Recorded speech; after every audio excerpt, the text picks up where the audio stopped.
Dissolving the illusion of separation.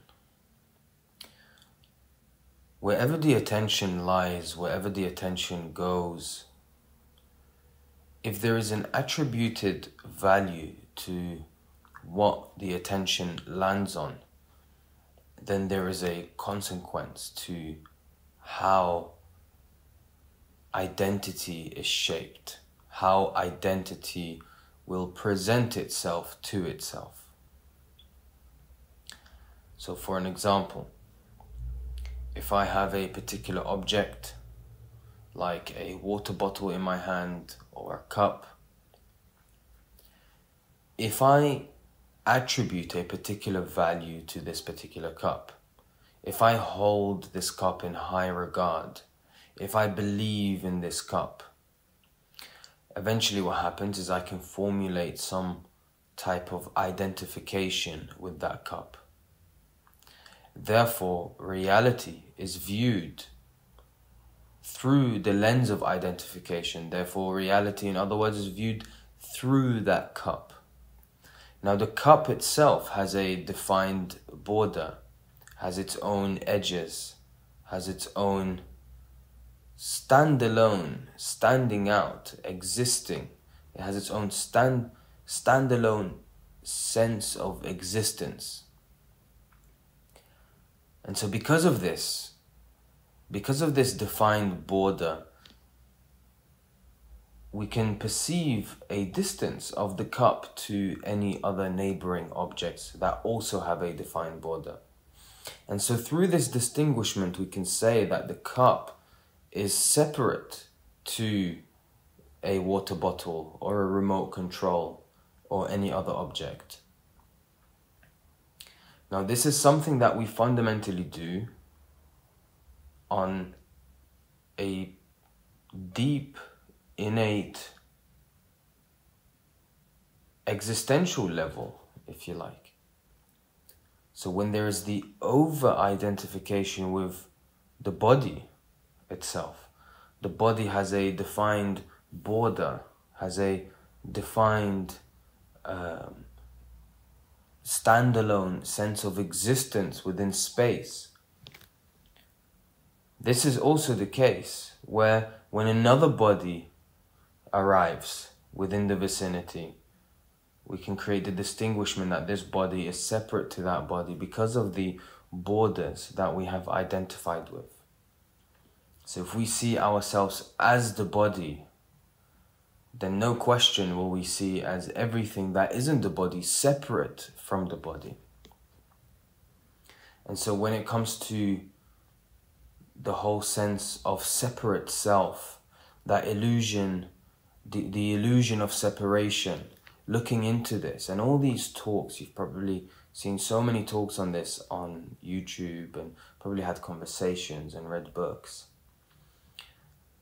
It's illusory to say that there is the sense of separateness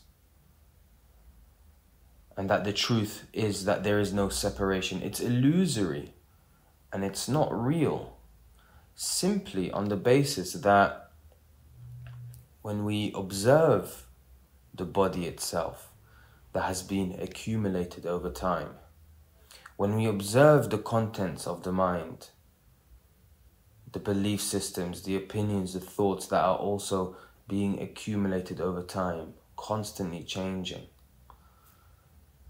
we can see that this isn't us. But somewhere down the line, there has been the conditioning, there has been a development of identification that, yes, we are our thoughts. Yes, we are the contents of the mind.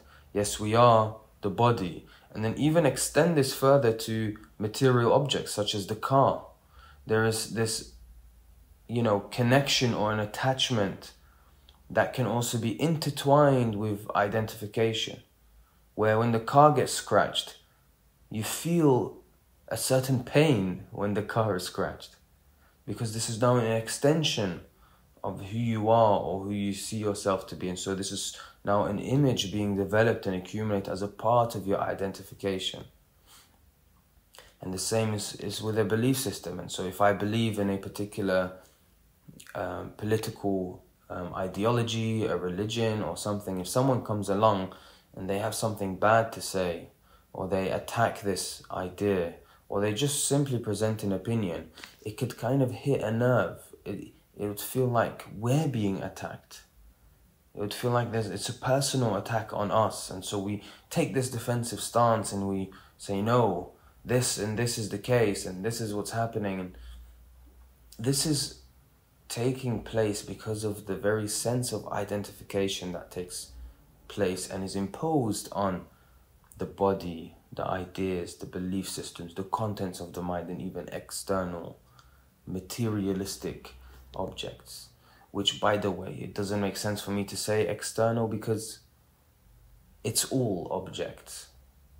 The car is no different to the body. The body is also a dynamic object. The car is an object. The bottle or the cup is an object, simply because they have defined borders. And so the illusion of separation is apparent because existence is being filtered through the lens of identification. So if I am a hammer and I identify myself as a hammer, I see everything as a nail. This is a quote or a saying you might have heard of. It's because we are seeing life through the lens of identification, or we identify ourselves as. And so you can immediately see that if we have certain belief patterns or thoughts, or if there's the immediate entanglement or the immediate belief that we are our thought, when we are just simply walking down the street and a particular judgment or a thought or an opinion arises, if we are swayed by this opinion because we see this opinion as ourselves and we agree and we value this opinion, if this opinion is of a destructive nature, is of a conflicting nature, then it's not a very strange a strange remark to say that the next actions can follow in that same sense. The actions that follow after that thought could be destructive in nature, could be conflicting in nature. Whereas if there's space within us to see that when this thought arises, and we see that this thought is actually no different to any other object or any other thought. I'm about to sneeze. If we see that this thought is no different to the cup that I was speaking about earlier, or the bottle, then perhaps we're not adding this emphasis, we're not giving this thought this high level of value or regard. And it may not seem in the way I describe it exactly, it may be some internal subconscious process that has, sort of cemented itself over time. But if we realize that the thought is no different to any other object, then the thought loses its value that we have attributed to it. And as it loses its value, we now have the option to not identify with the thought. And that's a tremendous opportunity. It's a beautiful opportunity to be free from the thoughts that arrive. We're not trying to attack the thoughts. We're not trying to agree or disagree. We're not trying to bring another thought to neutralize the other thought and be stuck and create a whole mess of thoughts, i.e. anxiety and pain and fear. We're just simply allowing the thought to be, just as we allow the tree to be when we walk past it, or we allow the cloud in the sky to be. But believe me, there are people that don't even allow the sky to be as it is, or the clouds to be as it is. Their emotions are somehow identified, or their identification with the state of how the clouds are arranged and the colors of the sky and the feeling of the temperature, the emotions are attached to that arrangement and situation. So if there's a gray sky, the whole day needs to be bad. You need to have a bad day now. So in essence, if we allow ourselves to recognize that, firstly, whatever object we identify ourselves with is fundamentally no different to any other object, because they simply have a border and they can be defined. A thought is no different to a water bottle or a cup.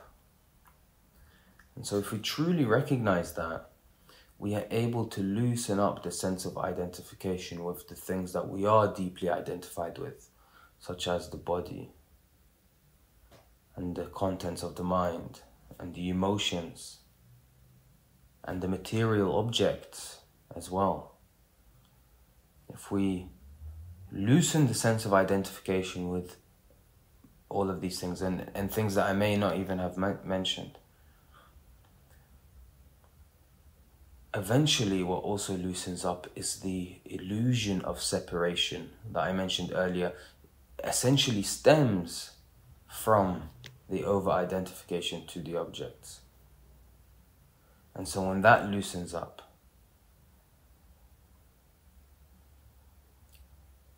then where is the separation anymore? You're not seeing yourself, or you're not viewing life through the lens of objects. You are recognizing that you are not an object viewing another object, where you now manifest a world or recognize a world of objects that are all innately separate. In fact, you are recognizing yourself as that which is recognizing all objects, which itself is not an object, which itself is that which encompasses all objects, which itself knows all objects. So if you are not your thoughts, then who is the one listening? Me. Okay, well, what is me? Is me an object? Does me have a defined border? Where is me located? And so we enter this self-inquiry. We question the narrative of me or I in this way. And then once we recognize that there is no particular location where me is, there is no defined border. In fact, there is no me. There just is.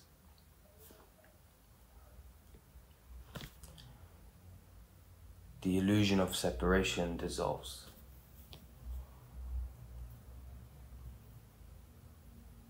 And so now you see why you should love your neighbor.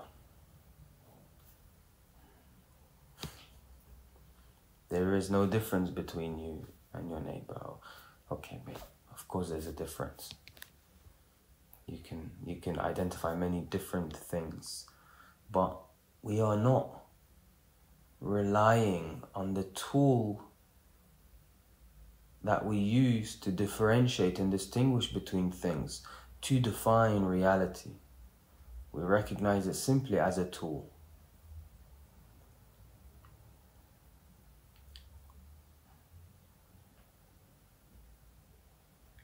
And so this can end racism. When a thought or a remark comes up in the mind about another individual or whatever it may be,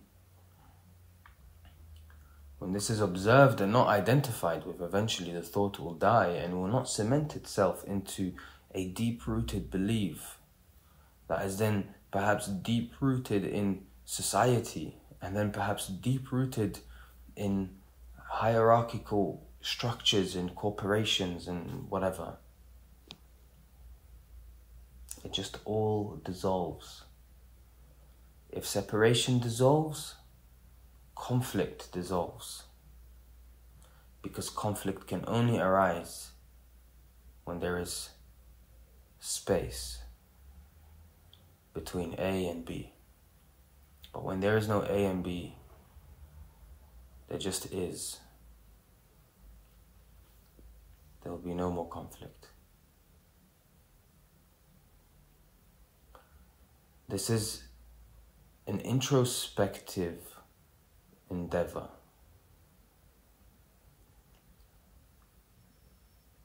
Take the time out to sit and observe these things.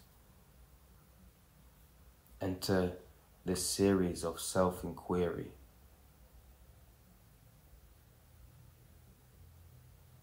Recognize the oneness of life. Thank you so much for watching. This is Hassan from the Spiritual Walks, and we are all on a journey towards the truth.